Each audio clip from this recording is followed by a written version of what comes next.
Electronic Arts, the company behind iconic video games all the way from Battlefield, Mass Effect, FIFA, and Madden to classics like The Sims, Command & Conquer, and the now discontinued Rock Band games, is always at the front and center of controversy. The company has gone from a simple developer in its beginnings to a video game behemoth that generated more than $7 billion in revenue last year. The company has been a pioneer in many video game genres but also has pioneered some of the worst mechanics in the industry, which has led to it being voted the worst company in America in multiple occasions. With plenty of controversy under its belt, the company has changed directions multiple times in a relatively short span, and has become infamous due to its approach to monetization, microtransactions, and just anti-consumer behavior in general.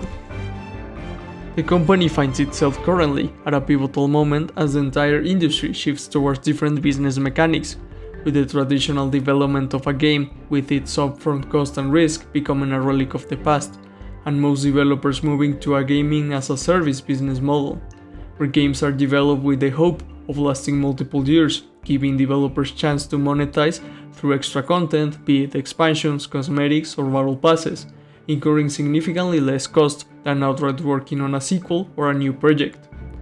And while this transition has been difficult to navigate to multiple publishers and studios, EA has been really poor at managing the relationship with customers throughout this transition. But let's start from the beginning.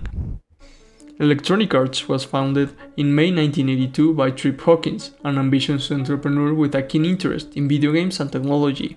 Hawkins, inspired by his early encounters with computers in 1971, initially honed his skills and passion for technology at Apple, where he worked before deciding to venture out on his own. With the vision of creating a new kind of video game company that treated game developers as artists, Hawkins sold his shares at Apple and raised $5 million through venture capital to start Electronic Arts. EA's early days were marked by a unique business model that diverged from the then standard practice in the gaming industry. Instead of developing games in-house and bearing the full risk of each project, EA operated more like a publisher and distributor. The company would collaborate with independent developers who submitted their game projects for consideration. This approach allowed EA to publish a variety of games without committing excessive capital to any single title, enabling a diverse and innovative product lineup. EA treated developers as artists, and the game covers looked more akin to music albums than video games, prominently displaying the game designers as if they were musicians or movie directors.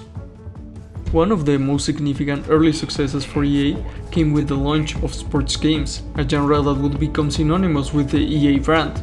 The release of John Madden Football in 1988 was a landmark event. Despite initial challenges, including convincing John Madden that a video game could meet his standards of realism, the game's success paved the way for EA's dominance in the sports gaming genre. These strategies in the company's formative years laid the foundation for Electronic Arts to grow into one of the most influential and successful companies in the video game industry. After the Madden success, EA had the firepower to fund and create many iconic IPs, like SimCity just a year later, where players were given the control to manage a city. The complexity of the game and the lack of a clear objective were revolutionary concepts at the time.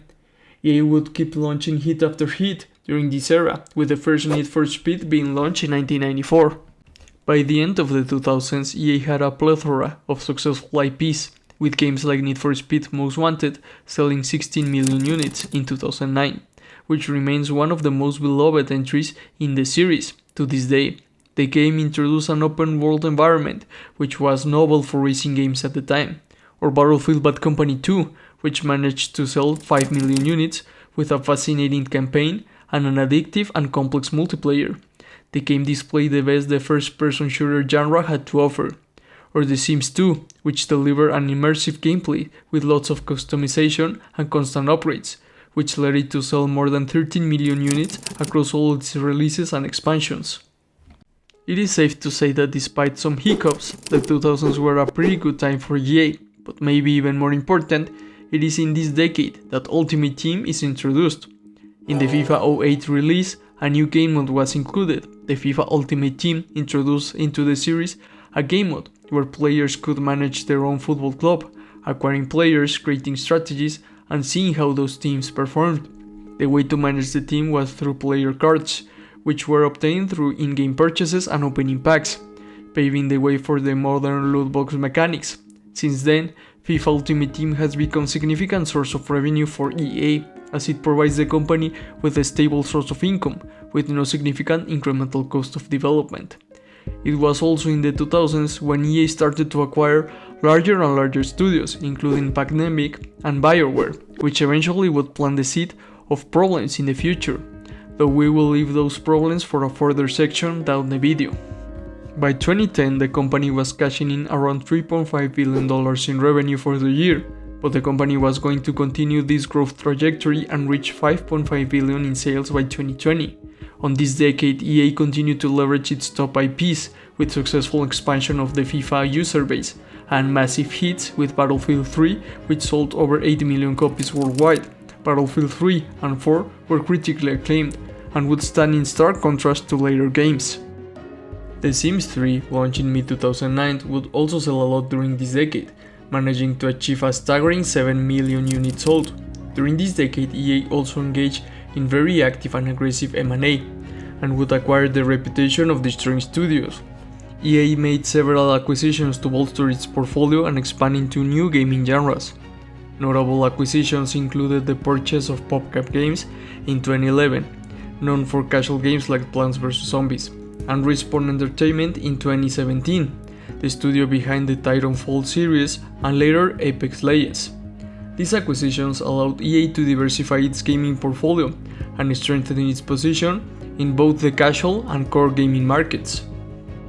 Moreover, EA focused on digital transformation, significantly expanded its digital distribution through platforms like Origin and increasing its offerings of digital content and services. These shifts toward digital contributed to a growing portion of EA's revenue coming from digital sales, reflecting broader industry trends towards online and mobile gaming. The modern Electronic Arts has continued to grow, but mostly from already developed IPs, and acquisitions being somewhat smaller in scale, with EA acquiring Codemasters in 2021, enhancing its racing game portfolio, and Glue Mobile as EA tries to break into the mobile gaming market. EA nowadays earns around 75% from microtransactions like cosmetics or unlockable content or added services in the form of season passes, with only 25% of revenue coming from the sales of quote-unquote full games. EA has also reduced its cadence of game releases, focusing on some core IPs like Apex Legends, Star Wars, and the EA Sports portfolio, with games like the already successful and mature franchises like FIFA and Madden with annual releases, and the growing and upcoming IPs like the UFC and Formula 1 games. So far we haven't talked about why exactly EA has become such a hated publisher. On an abstract level, EA's business model and executives have always pushed the boundaries of monetization. While the purpose of any business is to make money, EA abuses its IPs and position to extract the most of their games without any regard towards its customers, or care at how it will impact their own business over the long term. This has led them to have a reputation of a greedy corporation who mistreats its customers and licenses. Maybe it is important to add some context. While microtransactions have been a difficult subject with gamers, EA has gone beyond what other developers do. Take for example Take-Two Interactive, which owns popular franchises like GTA, Red Dead Redemption and Borderlands. Take-Two Interactive also engages in in-game purchases, but the games launch in a completed state with plenty of content for the price they are charging, and allowing gamers to upgrade their experience if they wish to do so, with cosmetics for GTA Online or episodic content in the case of Borderlands. EA, on the other hand, has been more anti-consumer in this behavior. One example of this happened with the Star Wars Battlefront reboot, where players engage in competitive matches online, and EA decided to hide certain playable characters like Darth Vader behind a paywall. It is worth emphasizing that this was not a cosmetic or skin like in games like Fortnite, but rather the locked character did convey gameplay advantages, with several users calling it overpowered. This mechanic basically made the game pay to win. This infuriated consumers as they already had paid the full price of the game, and this was done at launch. EA also releases half-baked games at a full price with the promise of fixing them later, only to abandon them when they fail to reach the desired user base for monetization purposes, as they did with Anthem. Among many other cases, EA also decided it was a good idea to include full-screen ads in the UFC 4 release, after customers had paid full price for the game, only to apologize and remove them afterwards. EA also has mistreated the IPs they have acquired after failing to turn a quick buck, which has led to the reputation of EA being the place where studios are shut down. EA has acquired numerous studios known for popular games, and while some of these acquisitions initially resulted in successful game releases, a significant number of these studios were later shut down. Notable closures include Maxis, known for The Sims and SimCity. Maxis was acquired by EA in 1997. While the Sim series continued to be successful, the closure of the original studio in 2015 marked the end of an era. Bullfrog Productions, acquired in 1995. Bullfrog was known for Theme Park and Dungeon Keeper. Its closure in 2001 followed shifts in development focus and the departure of key personnel. And Westwood Studios, the creator of the Command & Conquer series, which was closed in 2003, which upset many fans of the series. EA seems to have been able to thrive despite its anti-consumer behavior for now, but history is filled of companies who thought they could get away with mistreating customers, only to end up failing when a rival offered an alternative. Take for example the cable companies, who forced customers to get the worst bundles and the worst possible customer service. I'm sorry, our company doesn't work that way. You want me to give you the number of a different cable company that can... Oh, wait, we're it, aren't we? These companies didn't care about the consumer or their experience, as they operated as quasi-monopolies, and saw no competitive threats that made them upgrade their products.